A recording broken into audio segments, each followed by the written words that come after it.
கல்வி கதவு டிஎன்பிஎஸ்சியின் குரூப் 2 2A ப்ரிலிம்ஸ்க்கான வீக்லி டெஸ்ட் 1ஓட ஆன்சர் கீ பார்க்க போகிறோம். இந்த டெஸ்ட்டில் current affairs plus aptitude and reasoning இது ரெண்டும் கவர் பண்ணுறோம். எவ்ரி வீக் சண்டே டெஸ்ட் இருக்கும். ஸோ பிடிஎஃப் ஃபார்மேட்டில் இந்த டெஸ்ட் நடைபெறும்.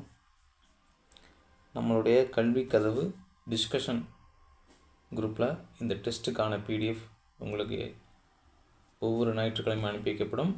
அதை நீங்கள் ஓஎம்ஆரில் ப்ராக்டிஸ் பண்ணி அதை புகைப்படமாக எடுத்து நம்முடைய டிஸ்கஷன் குரூப்பில் நீங்கள் பகிர வேண்டும். இது முதல் டெஸ்ட்டுக்கான ஆன்சர் கீ பார்க்க போகிறோம். சுடுமண்ணால் செய்யப்பட்ட நீல வடிவம், கூம்பு வடிவம் மற்றும் அள்ளி மொட்டுக்கள் போன்ற வடிவிலான ஆட்டக்காய்கள் கைரேகை பதிவுடன் முதலாக கிடைக்கப்பெற்ற அகழாய்வு தளம் எது? வெம்பக்கோட்டை. வெம்பக்கோட்டையில் தான் விருதுநகர் மாவட்டம் வெம்பக்கோட்டையில் சுடுமணால் செய்யப்பட்ட ஆட்டக்காய்கள் கண்டுபிடிச்சிருக்கிறாங்க. இதில் என்ன ஸ்பெஷாலிட்டினா, இந்த ஆட்டக்காய்களில் கைரேகை பதிவுடன் முதலாக நமக்கு கிடைச்சிருக்கின்றது. பொற்பனைக்கோட்டை என்பது புதுக்கோட்டை மாவட்டத்தில் இருக்கக்கூடிய ஓர் அகழாய்வு தளம். கீழடி என்பது சிவகங்கை மாவட்டத்தில் உள்ள ஓர் அகழாய்வு தளம். மருங்கூர் என்பது கடலூரில் உள்ள ஓர் அகழாய்வு தளம். வினா எண் 2, பின்வரும் விருதுகள் பட்டியலில் தவறான ஒன்று ஏது? அம்பேத்கர் விருது து. ரவிக்குமார் என்பது சரியான விடை. அண்ணா விருது எல். கணேசன் என்பது சரியான விடை. திருவள்ளுவர் விருது புலவர் படிக்கராமு என்பதும் சரியான விடை. பெரியார் விருது என்பது கி. வீரமணி கிடையாது. விடுதலை ராஜேந்திரன் என்பவருக்கு பெரியார் விருது வழங்கப்பட்டது. விடுதலை ராஜேந்திரன்.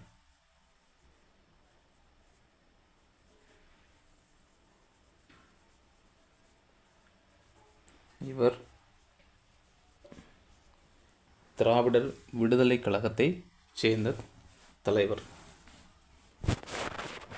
3வது வினா, சூரிய கிரண் என்பது எந்த இரு நாடுகளுக்கு இடையே நடைபெறும் கூட்டு இராணுவ பயிற்சி? கூட்டு இராணுவ பயிற்சி.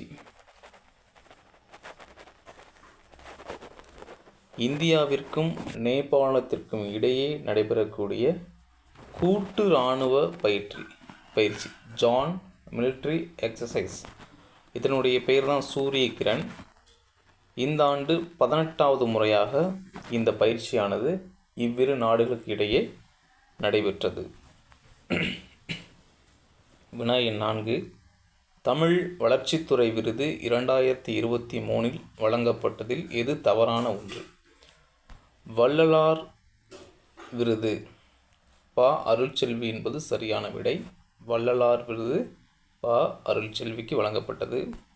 உவேசா விருது ஆ. ராமநாதன் அவர்களுக்கு வழங்கப்பட்டது. இதுவும் சரியானது. உவேசா விருது ஆ. ராமநாதன் அவர்களுக்கு வழங்கப்பட்டது. சொல்லின் செல்வர் விருது பர்வீன் சுல்தானா அவர்களுக்கு வழங்கப்பட்டது என்பதும் சரிதான். சொல்லின் செல்வர் விருது பர்வீன் சுல்தானா. தமிழ்தாய் விருது காசி திருவள்ளுவர் சங்கம் என்பது தவறு. தென்காசி திருவள்ளுவர் சங்கத்திற்கு வழங்கப்பட்டது. தென்காசி திருவள்ளுவர் சங்கத்திற்கு இவ்விருதானது வழங்கப்பட்டது என்பது சரியான விடை. எந்த நாட்டின் அதிபராக நிக்கோலஸ் மடுரோ தேர்வு செய்யப்பட்டார்? வெனிசுலாவினுடைய அதிபராக நிக்கோலஸ் மடுரோ தேர்வு செய்யப்பட்டார். அயலக தமிழர் தினம் எப்போது கொண்டாடப்படுகிறது? ஜனவரி 12ஆம் தேதி அயலக தமிழர் தினம் கடைபிடிக்கப்பட்டு வருகின்றது.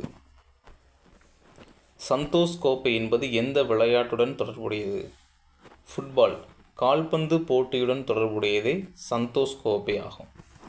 இஸ்ரோவின் 100வது ராக்கெட் எது? GSLV F-15 என்பது இஸ்ரோவினுடைய 100வது செயற்கைக்கோளாகும். இந்த GSLV F-15 விண்ணில் ஏவப்பட்ட தினம் GSLV F-15 விண்ணில் ஏவப்பட்ட தினம் ஜனவரி 29, 2025. 38வது தேசிய விளையாட்டுப் போட்டிகள் எங்கு நடைபெற்றது? ஒவ்வொரு ஆண்டும் தேசிய விளையாட்டுப் போட்டிகள் ஒவ்வொரு பகுதியில் நடைபெற்று வருகின்றன. அந்த வகையில் 38வது தேசிய விளையாட்டுப் போட்டி உத்தரகாண்ட் மாநிலத்தில் நடைபெற்றது. பத்ம விருதுகள் பற்றிய கூற்றுகளில் எது தவறான ஒன்று? பத்ம விபூஷன் விருது 7 நபர்களுக்கு கொடுக்கப்பட்டது என்பது சரியானது. பத்ம பூஷன் விருது 19 நபர்களுக்கு கொடுக்கப்பட்டது என்பதும் சரியானது. பத்மஸ்ரீ விருதானது 113 நபர்களுக்கு மட்டுமே வழங்கப்பட்டது. இதில் 132 என்பது தவறானது. பத்மஸ்ரீ விருது 113 நபர்களுக்கும், பத்ம பூஷன் 19 நபர்களுக்கும், பத்ம விபூஷன் 7 நபர்களுக்கும் வழங்கப்பட்டுள்ளது.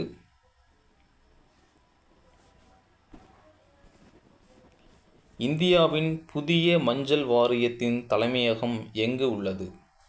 நிஜாமாபாத், தெலுங்கானாவில் இந்தியாவிற்கான புதிய மஞ்சள் வாரியத்தினுடைய தலைமையகம் அமைக்கப்பட்டுள்ளது. நிஜாமாபாத், தெலுங்கானா. திருவள்ளுவர் கலாச்சார மையம் எங்கு தொடங்கப்பட்டுள்ளது?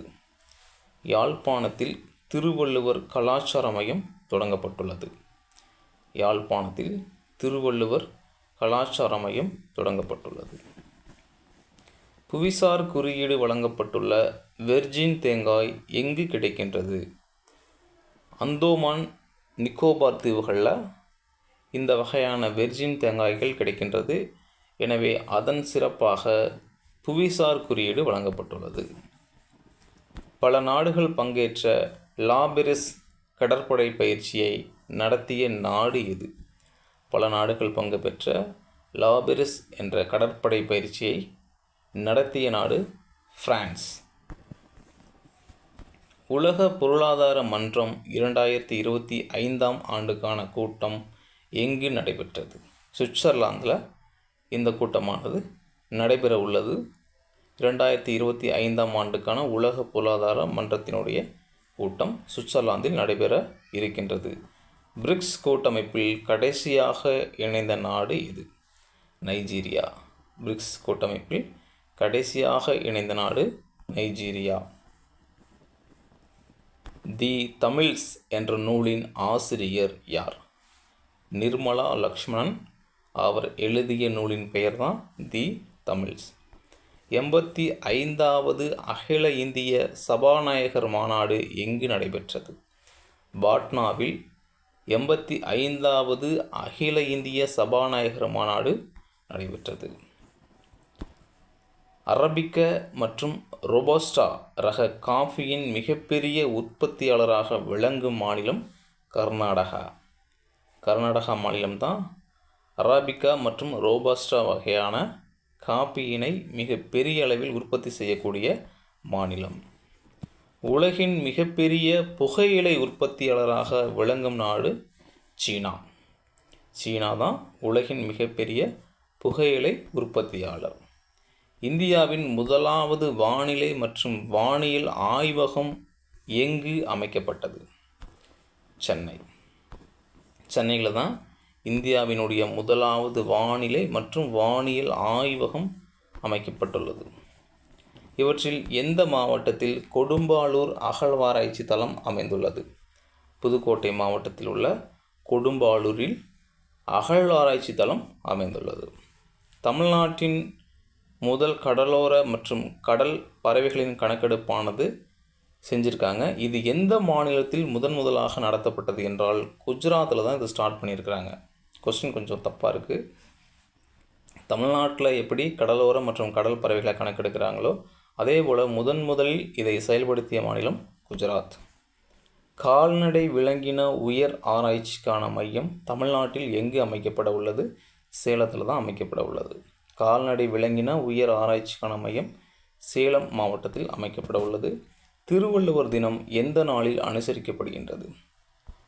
ஜனவரி 15ஆம் தேதி, அதாவது தை 2ஆம் நாள் திருவள்ளுவர் தினமாக அனுசரிக்கப்படுகின்றது. தேசிய வாக்காளர் தினம் எந்த நாளில் அனுசரிக்கப்படுகின்றது? ஜனவரி 25ஆம் தேதி தேசிய வாக்காளர் தினமாக அனுசரிக்கப்படுகின்றது. தேசிய வலிமை தினம் எந்த நாளில் அனுசரிக்கப்படுகின்றது? ஜனவரி 23ஆம் தேதி தேசிய வலிமை தினம். இது நேதாஜி சுபாஷ் சந்திர போஸினுடைய பிறந்த தினம். அதை அனுசரிக்கும் பொருட்டு இந்த தினத்தை தேசிய வலிமை தினமாக அனுசரிக்கப்படுகின்றது. கீழ்கண்டவற்றுள் எவை சரியானவை? பாரதிதாசன் விருது வென்றவர் செல்வ கணபதி. சரியான விடை பாரதிதாசன் விருதை வென்றவர் செல்வ கணபதி. கலைஞர் விருது பெற்றவர் முத்து வாவாசி. கலைஞர் விருது பெற்றவர் முத்து வாவாசி. இதுவும் சரியான விடை. எனவே 1, 2 சரியானது. நேஷ்னல் ஸ்டார்ட் அப் டே ஜனவரி 16ஆம் தேதி நேஷ்னல் ஸ்டார்ட் அப் டேவாக கொண்டாடப்படுகின்றது. 10வது தேசிய வன கண்காட்சி எங்கு நடைபெற்றது? 10வது தேசிய வன கண்காட்சி மத்திய பிரதேசம் போபாலில் நடைபெற்றது. வீக்லி டெஸ்ட் 1ஓட கரண்ட் அஃபேர்ஸ் கொஸ்டினுக்கான ஆன்சருக்கு பார்த்துட்டோம். அடுத்த வீடியோவில் ஆப்டிடியூடுக்கான ஆன்சருக்கு பார்க்கலாம். நன்றி.